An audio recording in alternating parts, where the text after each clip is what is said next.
해태하고 그 기아 타이거즈하고 시합을 바라보고 롯데자이언츠가 역시 롯데자이언츠다운 맥풀리는 시합을 끝까지 하였구나 하는 느낌을 느꼈고요. 어느 점에서요? 힘없이 무너지는 거예요. 힘없이. 예. 이기고 있다가 역전당한. 예상을 뒤엎고 한 방에 무너지잖아요, 그냥. 그래서 한참 좋을 때의 모습이 아니라 네. 근데 이제 이게 8월 한참 잘 나갈 때 이럴 때는 롯데가 좀 힘이 있어 보였잖아요. 그때는 이런 모습이 아니라 힘없이 막판에 주저앉으며 패배를 확정짓는 것을 보면서 내년 시즌도 좀 우려가 되는 거예요. 올해 뭐 많이 좋아졌다는데 네.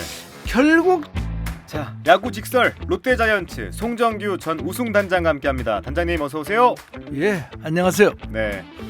자, 지난 10월 1일부로 144경기 대장정에 막이 내렸고요. 롯데자이언츠는 최종 성적 7위에 랭크됐습니다. 가을 야구가 좌절됐는데도 팬심은 여전히 뜨거웠는데요. 지난주 토요일 부산에서의 마지막 시합이었습니다. 기아 타이거즈전도 전좌석 매진이었는데 이날마저도 8대 12로 졌어요. 예. 아쉬움에 더해 허탈한 마음까지 들었는데 단장님은 이 경기 어떻게 보셨습니까? 네, 우선 이 경기를 논하기 전에 네. 롯데자이언츠의 최종 성적은 7위로 끝나 실망스럽지만 결과와 관계없이 열심히 1년 동안 뛰어온 선수단 그리고 또 열심히 뒤에서 마음 아파가면서 응원한 팬분들에게 수고하셨다는 말씀을 드리고 네. 시작을 하죠. 좋습니다. 기아는 얼마 전 이제 부상에서 돌아온 그 윤영철 투수죠. 투수를 선발로 세우고 최영우, 나성범, 소크라테스 등 정예 선수들을 전부 제외한 1.5군 정도의 라인업을 꾸며 코리안 시리즈를 대비하여 연습 시합에 나온 느낌이었고 반면에 롯데자이언츠는 에이스 찰리 반즈를 필두로 거의 베스트 멤버로 홈그라운드인 사직구장에서 마지막 시합을 승리로 장식하여 성원하는 팬들에게 보답을 하기 위하여 각오를 다지고 나온 것처럼 보였습니다. 네. 왜냐하면 이제 7위를 하느냐 8위를 하느냐 요게 달려있기 때문에 롯데는 최선을 다하지 않을 수가 없었죠. 근데 이 시합에서 5회 말까지 뭐 아시다시피 6대 0으로 앞서 나갔지 않습니까? 그렇죠. 그래서 뭐 누구나 다 이 시합은 라인업을 보더라도 롯데가 편하게 이기겠구나 생각했는데 6회 초에 갑자기 반스가 난타를 당하면서 연속 4안타를 맞고 투수 8명이 등판하여 이 시합에서 기아의 파괴력 있는 공격에 속수무책으로 두들겨 맞으며 11점을 헌납하는 네. 그런 추태를 보였습니다. 결국 롯데는 2점을 올려가지고 8대 12로 역전패를 당했죠. 뭐 기아가 잘한 것도 있지만 네네. 이 롯데가 제 기억에 7회였던 걸로 기억합니다. 네. 볼넷을 남발했어요. 그렇죠. 그리고 또 이제 기아한테도 이렇게까지 해서 이겨야 되나? 네. 뭐 승부의 세계에서는 말이 안 되는 얘기지만 좀 봐주지. 라인업 자체가 봐주긴 했지만 뭐 여러 생각이 들면서 푸념까지 들더라고요. 참 서글펐죠. 볼수록 정말 오묘 불가사의한 팀이 롯데자이언츠입니다. 이렇게 처참하게 역전패 당하기도 사실 어려워요. 그럼 뭐 좀 전에 어나운서님 말씀하셨지만은 기아 이범모 감독도 그렇게 굳이 끝까지 롯데를 밀어붙여서 잡고 싶은 생각이 없었을 거예요. 그렇죠. 1군 선수들을 좀 뺐으니까. 그렇죠. 그래서 이제 뭐 자기가 적극적으로 도울 마음은 없었겠지만은 적어도 프로야구 흥행을 위해서도 5강에 가지 못한 부산 롯데 팬들을 보아서나 동업자 또 김태형 감독을 보아서도 악착같이 이길 생각 없이 그냥 적당한 스코어로 모양새 갖춰가며 패배하였으면 자연스러워 좋지 않겠나 하는 생각도 아마 했을 겁니다. 네. 근데 눈치 없는 기아 선수들이 그 승리 DNA가 있다 보니까 얘들이 시합에 나가면은 그것이 발휘가 됩니다. 그 감독의 뜻과 관계없이 무력하게 자멸한 롯데 투수진을 거의 뭐 융단 폭격을 하다시피 해서 네. 무너뜨렸죠. 이범모 감독도 민망하고 아마 매우 당황스러웠을 겁니다. 네. 속으로는 승리하라고 차려주는 밥상도 발로 차서 엎어버리는 팀이구나 하고 어이가 없었겠죠. 네. 근데 예. 이 역시 강력한 투수진이 없으면 네, 승리하기가 진짜 힘들구나. 예. 이걸 다시 한번 느끼는 경기였어요. 그렇죠. 네. 예. 투수가 필요합니다. 예, 롯데 근데 이제 젊은 투수들의 경우에도 일관성, 소위 컨시스턴시가 없다는 게 제일 큰 문제가 아닌가 싶어요. 뭐 2, 3일 잘 던져서 이번에도 위기에서 큰 역할을 할 수 있을까라고 생각해서 감독이 쓰면 나와서 그냥 스트라이크를 제대로 못 던진다든지 여러 가지 그 커맨딩에 문제가 있어가지고 제대로 공을 못 던지기 때문에 네.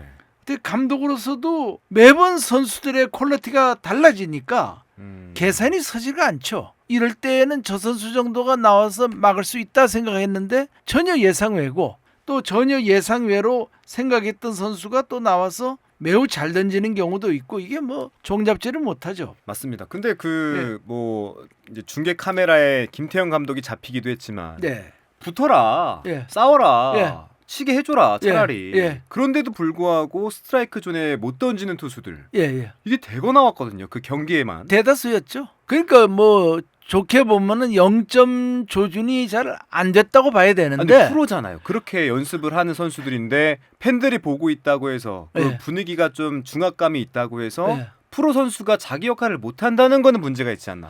근데 자꾸 중압감 하시는데 네. 그건 뭐 정말 하루 이틀 하는 시합도 아니고 제 말이요. 그리고 그 선수들 얼굴 보면 그렇게 중압감을 느끼는 것도 없어요 사실. 음. 오히려 팬들이 더 중압감을 느낍니다. 팬들이. 예, 팬들이. 그러니까 왜냐면은 이 선수들을 보면 네. 우리가 생각하는 것만치 어떤 뭐 점수를 준다든지 또 찬스에서 점수를 못 얻는다고 선수들이 쇼크를 받는다든지 자괴감에 빠진다 이렇게 안 보이더라고 그냥 태어납니다. 선수들은. 예, 선수들은. 그럼 팬들은 거의 미쳐 있잖아요. 팬들은 오히려 더 흥분하고 있죠. 거기서 막 기도하고 있고 예, 제 예. 막 스케치북에다가 제발 이기게 해달라. 뭐 이런 문구도 많잖아요. 진짜. 근데 그것도 조금 과민한 거 아닌가요? 그것도 좀 과한 리액션 아닌가요? 그러나 이번에 그 다행히 네. 그 이호준이라는 그 2004년도 출생의 신인 유격수라고는 이제 믿기 어려운 민첩하고 타격에도 재능이 있는 선수를 발견한 것이 수학이라면 수학이죠. 네. 또 더군다나 수비도 잘하더라고요. 음. 물론 뭐 한두 게임 보고서 그걸 얘기할 수는 없지만은. 네. 좀 더 지켜봐야겠죠. 예, 사실 일부 팬들 사이에서는 네. 박승욱 유격수만을 집중적으로 신뢰하고 기용하는 김태형 감독에 대해서도 일부 불만이 참 많았죠. 그래서 뭐 박승욱 선수를 김 감독의 양아들이 아니냐 비아냥거릴 정도에도 나왔는데 네. 물론 지척에서 선수들을 제일 잘하는 김태형 감독도 아마 박승욱 유격수를 계속 사용한 데는 나름대로 이유가 있다고 봐야겠지만 2군에 있는 선수들도 한 번씩 기용하다 보면 제2의 손호영 같은 선수가 나올 수 있습니다. 근데 이제 가끔 보면은 감독들의 그 이상한 아집이 발동하여 특정 선수들에게 지나치게 집착하는 편집성 때문에 쓸 사람 쓰는 기용책으로 가게 되고 결과적으로 새로운 선수를 발굴하는 데에는 기회가 없으니까 네. 어려움이 있죠.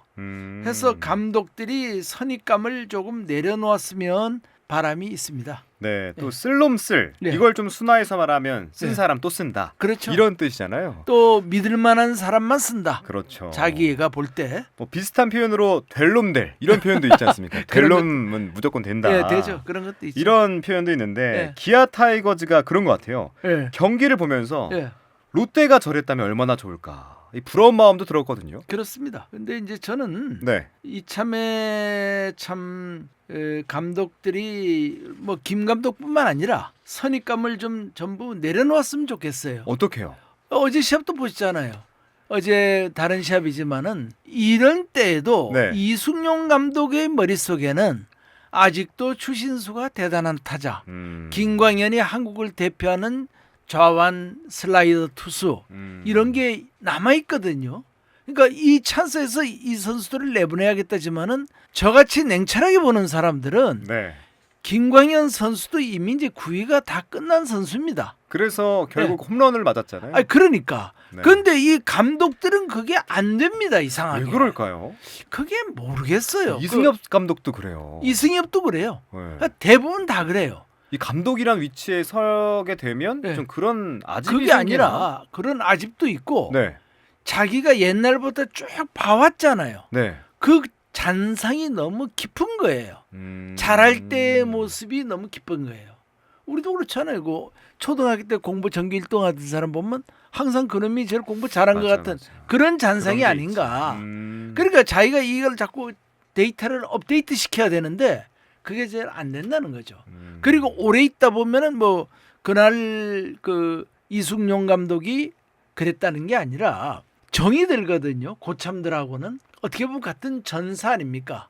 그리고 추신수는 캡틴이고 또 이번은 이제 은퇴하잖아요. 그러니까 어떤 마지막에 극적인 장면을 연출해서 히어로를 만들어주고 싶은 거죠. 그런 마음도 있었을 거예요, 아마. 네. 예.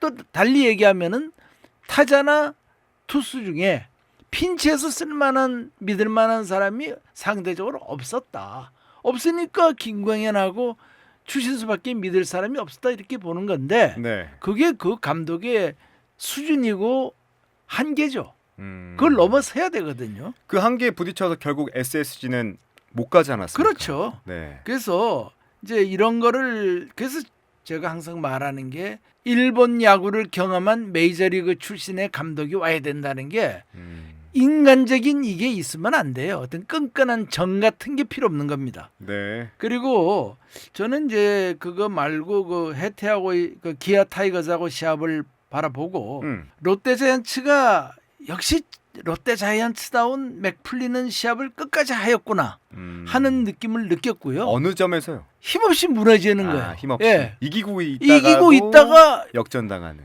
예상을 뒤엎고 한 방에 무너지잖아요, 그냥요. 그래서 한참 좋을 때의 모습이 아니라 네. 근데 이제 이게 8월 한참 잘 나갈 때 이럴 때는 롯데가 좀 힘이 있어 보였잖아요. 그때는 이런 모습이 아니라 힘없이 막판에 주저앉으며 패배를 확정짓는 것을 보면서 내년 시즌도 좀 우려가 되는 거예요. 아, 올해 뭐 많이 좋아졌다는데 네. 결국 돌아서 제자리에 온 게 아닌가 싶고 아까 뭐 말씀했지만 기아 타이거즈는 올해 참 장족의 발전을 이뤘지 않습니까? 그렇죠.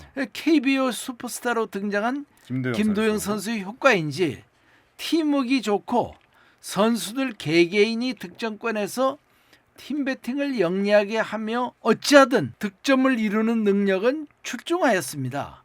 게다가 선수들 상호 간의 자체 경쟁이 아주 심하다 보니까 이런 분위기가 팀에 좋은 시너지 효과를 미치고 있다고 봐야겠죠. 네, 이 팀 내의 이런 자체 경쟁 분위기가 굉장히 중요한 것 같아요. 매우 중요하죠. 서로 이제 실력들이 올라가는 효과가 있지 않나. 그렇죠. 그래서 기아 타이거즈 같은 경우에는 네.